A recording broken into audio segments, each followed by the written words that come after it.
Now, I can think of no better person to kick off the conference than Canada's Minister of Finance, the Honourable Jim Flaherty. Mr. Flaherty is the Dean of the G7 Finance Ministers. He is also a leader among the G20 Finance Ministers, a tribute to his foresight, pragmatism, and experience. The minister played a critical role in helping guide Canada through the global financial crisis.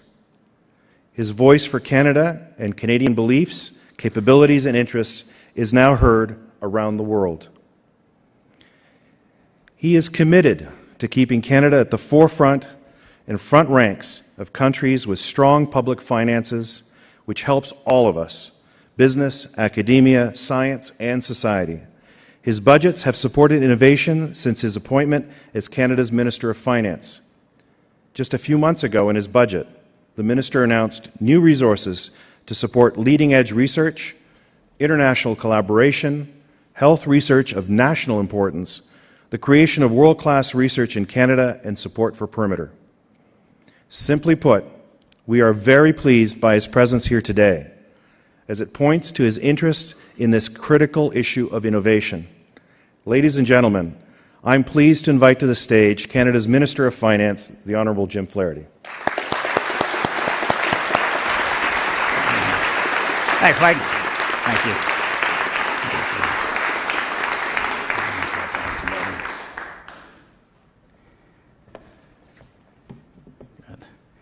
You don't know how happy I am to be standing at a podium that I can see over. This is just a lovely podium to have here. Thank you, Mike, for the kind words. You could have gone on forever. In fact, I would have welcomed that. You were saying such nice things, and you carry on. Mike Lazaridis is a great Canadian. He not only, of course, has his very successful business enterprises and the Perimeter Institute, but also he took time during the economic crisis that we went through in 2008, 2009. I called Mike and about 10 other prominent Canadian business people and asked them on an urgent basis to give advice to the Government of Canada, give advice to me as Minister of Finance about what we should do and what we should not do in terms of responding to the economic downturn, the very serious economic downturn that we had. And Mike was very generous, as were all of the others who I called. Canadians are great that way in participating at a time of crisis and giving good advice, and it was largely through their advice that we were able to evolve, develop, and implement and execute the Economic Action Plan, which has worked well for our country. I'm pleased to be here with my colleagues, Peter Braid, Harold Albrecht, Stephen Woodworth, all members of Parliament here, and of course the Honourable Gary Goodyear, who's actually the Minister of Science and Technology. I am just the money guy. So if you want to talk to someone who understands the subject, talk to Gary, although I understand a bit of the financing part of it. I am so happy that the Perimeter Institute is in Canada. This is a wonderful accomplishment with respect to which we all should be proud. It's fabulous that we can have this kind of afternoon together with the leading innovators and researchers who we have in this room. Je vous remercie beaucoup de l'occasion que vous me donnez d'être parmi vous aujourd'hui. It is a pleasure to be speaking at the Perimeter Institute, particularly on the weekend where you are marking the grand opening of the Stephen Hawking Center, which I understand is on Sunday. I had the privilege of being here just over a year ago when you hosted Professor Hawking as your distinguished research chair, and to have dinner with him, and it was an incredibly memorable experience for me. He did lay down a strong marker by which he said he'd measure your success in the years to come here at Perimeter. I am hoping, he said, and expecting great things will happen here. I was fortunate to look at the annual report. I saw some of the photographs of Professor Hawking with both students and faculty during his 6 weeks here at your institute. In doing so, I can already report that Stephen Hawking's expectations, and this is clear in the bright and inquisitive faces in those pictures, are already being realized. Others might shrink from such a challenge issued by the world's foremost theoretical physicist. Not here at Perimeter.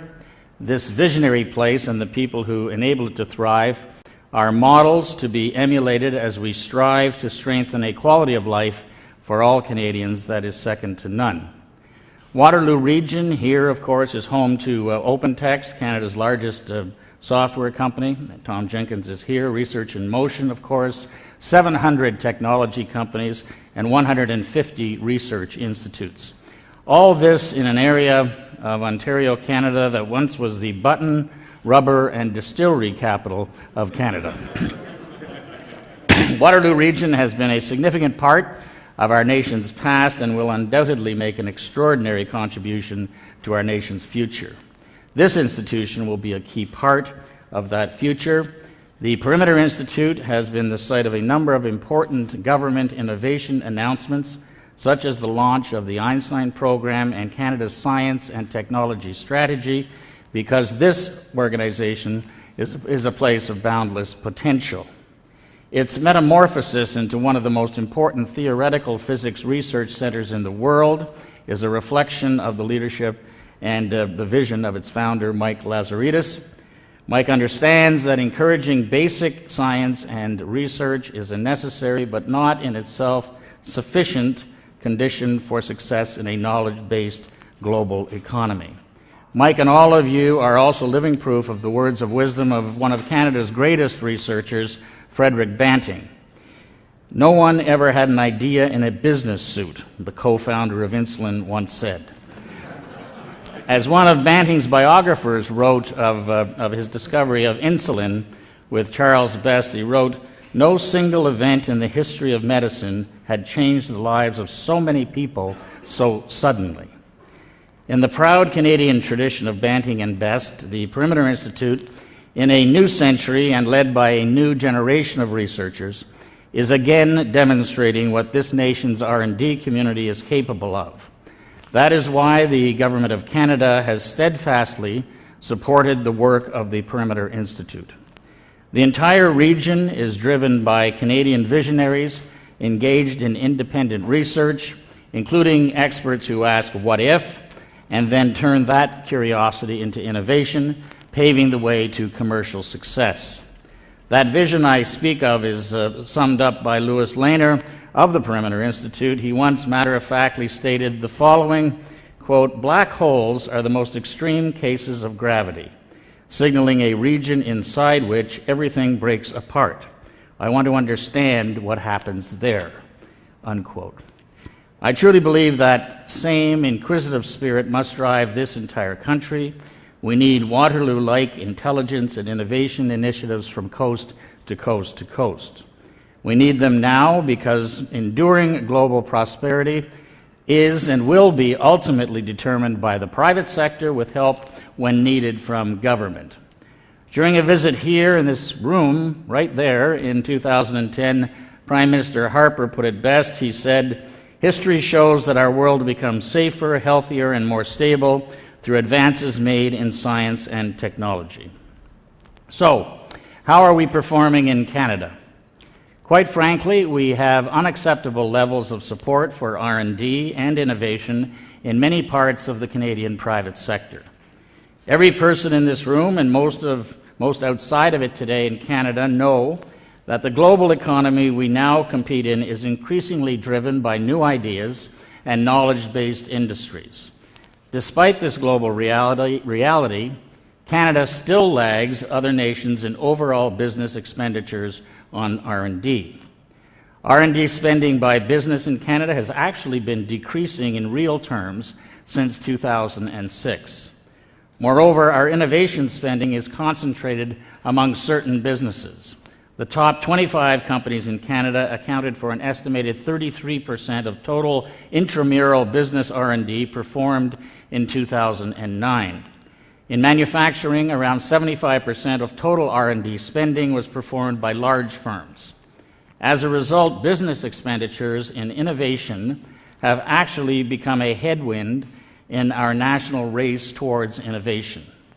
Between 2006 and 2009, R&D spending increased from government, academic, and private nonprofit groups, but it was down for Canadian businesses when adjusted for inflation.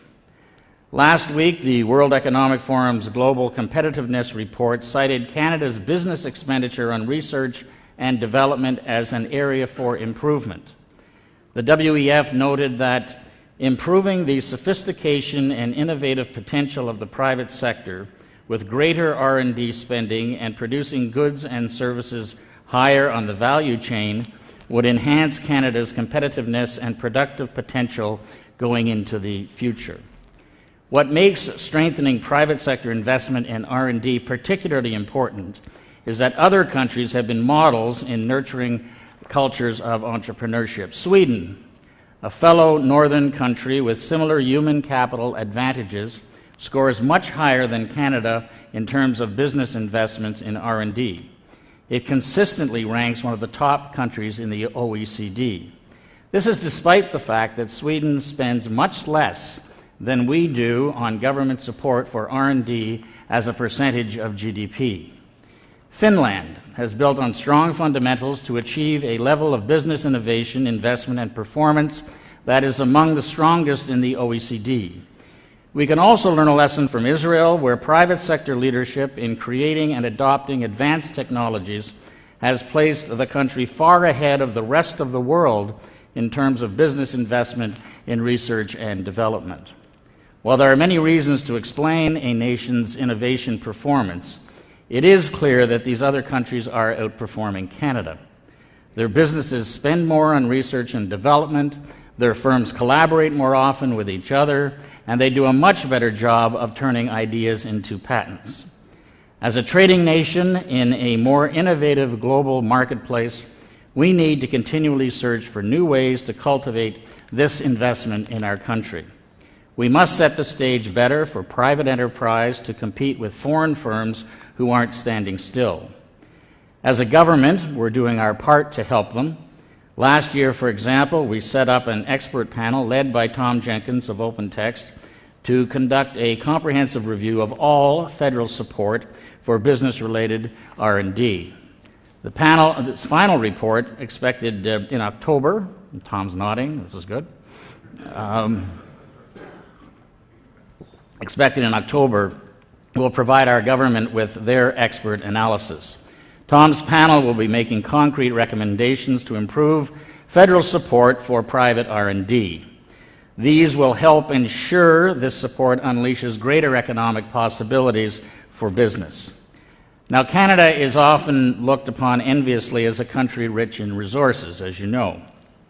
But all of us here today know we are much, much more than the value of what lies underneath our feet, or in our forests, or in our lakes and rivers.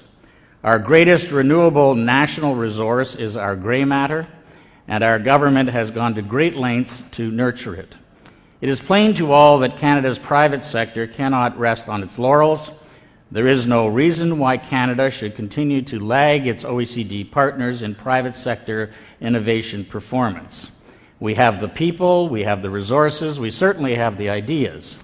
Despite these facts, we are still at risk of being left behind. By doing so, we gamble with the future of our most precious asset, Canadian youth.